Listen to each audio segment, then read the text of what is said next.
المقاييس المحددة لكل وحدة طبية. Quels sont les différents équipements? Quelles sont les normes du personnel? Quels sont les différents équipements qu'il faudrait mettre dans l'unité? Et quelle est la relation qui devrait avoir l'unité avec l'établissement d'origine, c'est-à-dire le PSP ou l'hôpital, et l'établissement d'accueil qui est l'école ou le lycée ou le CEM. Bien entendu, dans cette perspective, nous parlons également des équipements, nous parlons également des médicaments. La Direction générale des médicaments est là. Nous devrons avoir des médicaments, pas de premier secours pour eux. Nous ne sommes pas au niveau de l'unité de l'UDS pour le traitement ou pour la prise en charge des urgences dans l'école. Loin de là, du tout. L'UDS est une unité préventive, c'est-à-dire que les moyens qu'il faudrait mettre en œuvre, c'est des moyens qui sont dans l'intérêt de la prévention. Comment prévenir la maladie, comment faire de l'éducation pour la santé, et également avoir des médicaments, mais ces médicaments aussi pour pouvoir traiter les enfants pour des cas qui sont bénins, mais pas forcément que sont des pathologies qui relèvent de l'hôpital. De l'hôpital, il faut rentrer à l'hôpital. À certains moments, on avait pensé à avoir des fiches de liaison entre l'unité UDS et l'hôpital. Et quel est l'intérêt? Parce qu'on a constaté qu'on a dépisté par exemple le diabète chez un enfant, on l'envoie à l'hôpital, mais il est perdu dans la nature, il n'y a pas de lien avec lui.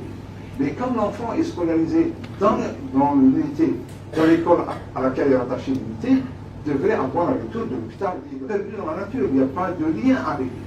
Mais comme l'enfant est scolarisé dans l'unité, dans l'école à laquelle est rattachée l'unité, devrait avoir un retour de l'hôpital et de la prise en charge.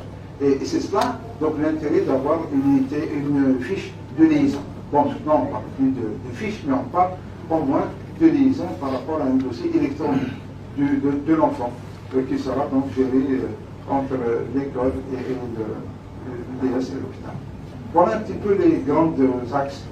J'aimerais bien être avec vous pour écouter un terme qui m'est très cher, d'autant plus que je l'ai vécu moi-même quand on était opération sur le terrain.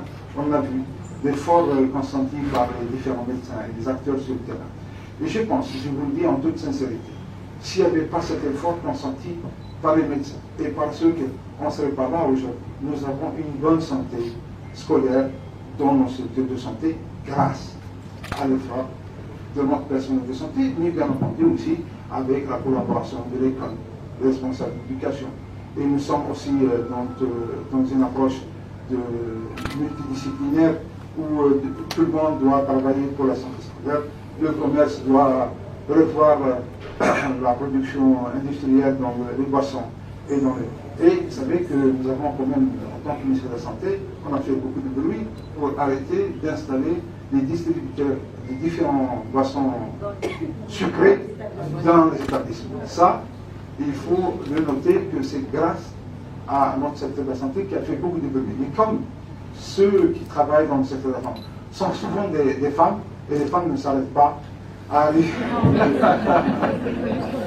Voilà, je vous remercie.